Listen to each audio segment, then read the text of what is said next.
Hi world, meet SOLIST, a 4-channel performance mixer with soft soloing, soft mutes, direct outputs and a mix output that mixes the 4 channels together depending on the position of these attenuators. SOLIST is a module based on an idea I had, skillfully made real by the people at Herzlich Labs.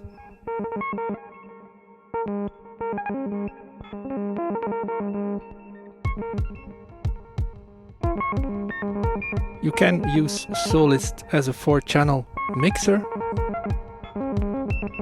but you can also use the direct outputs and connect them through to your favorite mixing setup.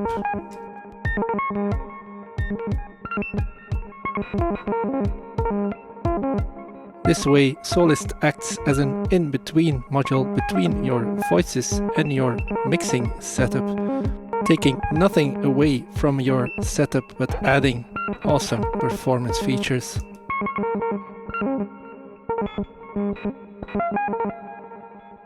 The signal path of the audio in SOLIST is completely analog, but the control is completely digital. The digital side and the analog side of the module are completely separated, and there's 4 vactrols inside SOLIST that make sure of soft muting and soft solo performance.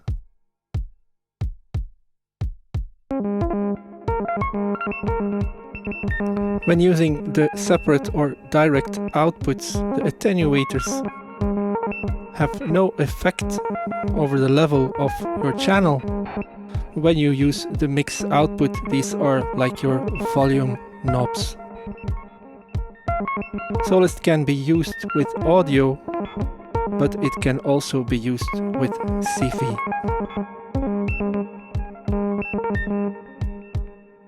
Let me try and demonstrate in this video what you can do with SOLIST and how it behaves in different circumstances.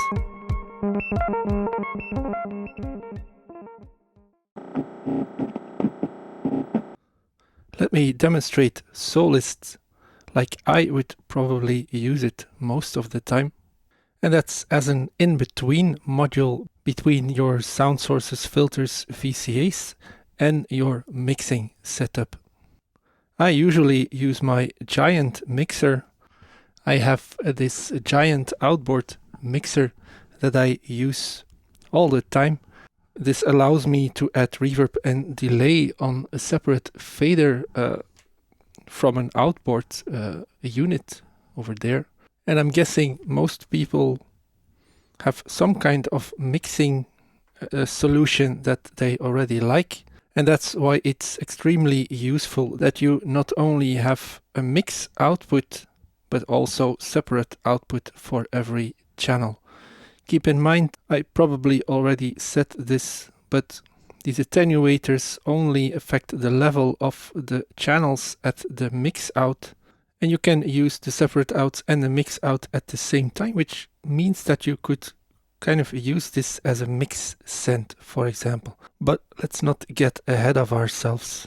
On the first channel of SOLIST, I have a bassline connected to its input that I can unmute by pressing the switch down. And there you can hear the soft mute being really soft. I really like it. The second channel is this lead, and because I have just routed the audio through SOLIST to my mixer, I can externally turn down the volume, and this is like I would usually work, but now everything is running through SOLIST, which gives me an awful lot of performance control. So the third channel and the fourth channel are connected to my interface in stereo, or to my mixer in stereo, so I should treat them as one channel. They're sounds from Odessa and I made them stereo by using separate envelopes with different triggers for both sides.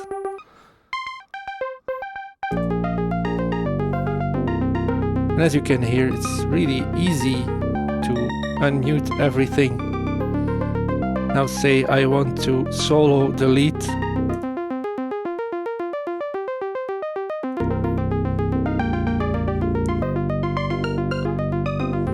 You would use this, for example, when you like solo the lead to, well, make some kind of build-up. I think you all know how a performance sounds. In fact, I have a few performances, well, small performances recorded for this video. So it's really easy and straightforward to just solo channels, mute them. So you might have noticed that the mute LEDs for all the active channels start oscillating whenever the solo switches of one or more channels are active. This is of course really useful because it gives us an indication which channels are active, which makes it easier to, like for example in a build-up, remember to mute these signals so whenever you come out of solo, these aren't active anymore. You can solo a channel that is not active. And again, these two flashing LEDs show us that the moment we come out of solo, these two will be active. But I want them all to stay active so I can activate those two channels as well.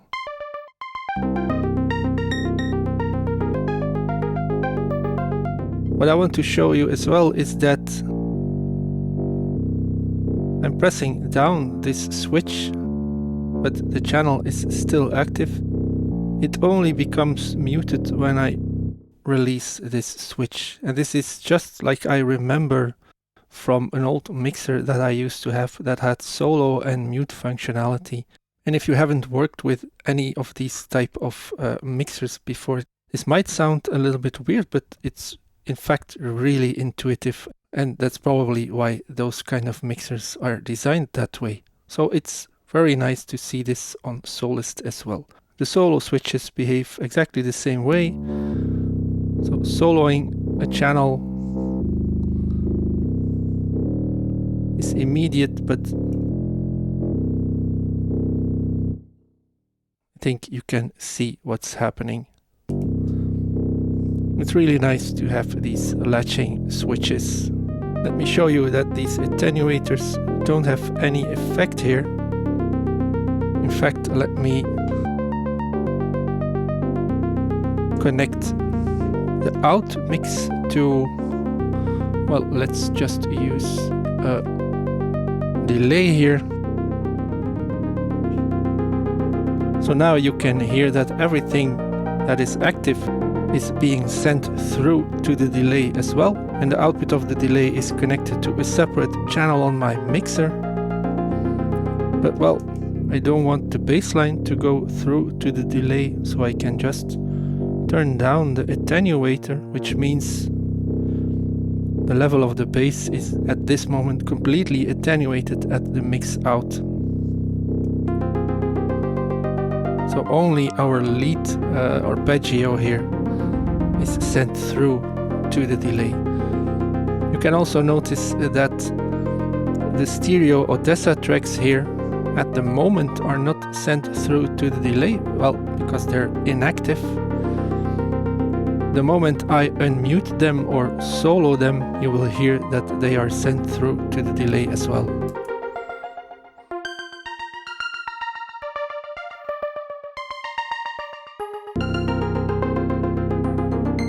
And with everything active, you can hear that this starts sounding really interesting. And maybe I should turn down the level of the send here for the arpeggio.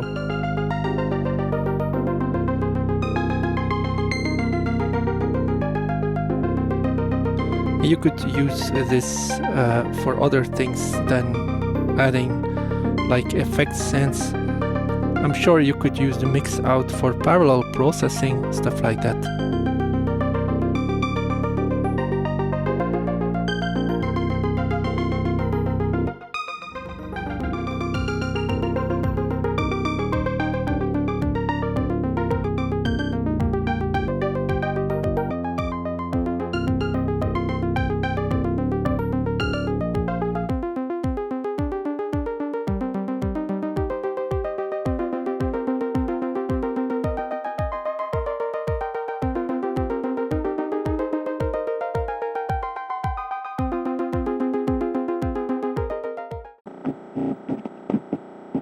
To demonstrate that you can use SOLIST to mute and solo CV as well, I made this quick batch where I'm running a few chords through a low pass gate here. I'm using Omen. So I'm using this Omen to attenuate the chords that I'm sending through. I've patched up different CV sources to the inputs on SOLIST, and I'm using the mix out, which is going through the scope, as a CV source for this low pass gate. And you see and hear that these soft mutes and soft solo switches are really useful to use with CV as well. On the first channel here of SOLIST, I have just a random gate coming from Zularic Repetitor. You can also see that when I'm using the mix output here, I can attenuate the CV on SOLIST itself. You'll notice that we don't get any signal once I've attenuated the gate like this much, but this is just because we're using a low pass gate. You can see on the scope that there's still like 2.5 volts of signal. It's just the low pass gate that really doesn't have the time to open with these short signals at low levels. So, well, that has nothing to do with SOLIST. You'll see in a minute that when I start mixing things, it's really useful to be able to attenuate them. On the second channel, I have this decay envelope that's triggered every 3 clock counts.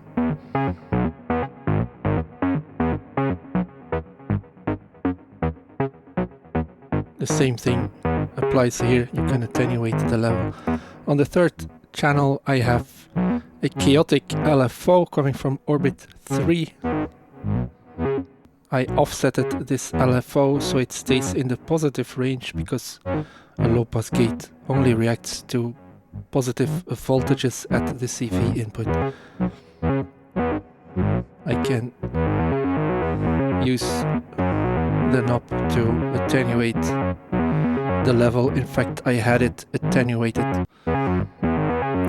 On the fourth channel, I have just a clocked random or sample and hold, if you will. The cool thing is that I can start combining these, and this can be really cool in a performance context.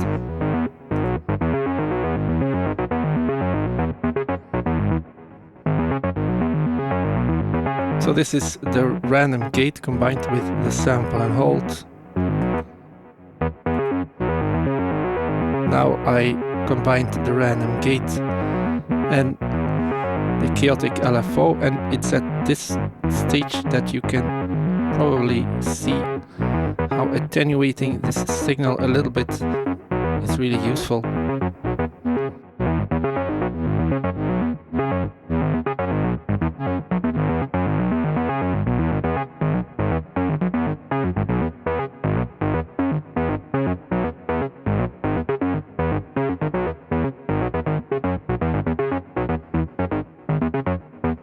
Let's combine 3.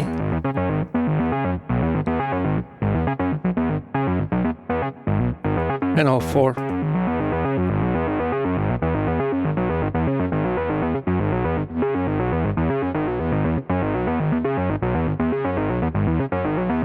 Let's add a kick drum to that.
This is going to be it for this video about SOLIST. I'm obviously very proud that this idea of mine made it into the physical realm. I think anyone would agree that this is goals. I hope you enjoyed the video, and should you acquire a SOLIST, I really hope you enjoy performing with it. Thank you very much for watching. See you next time. Bye.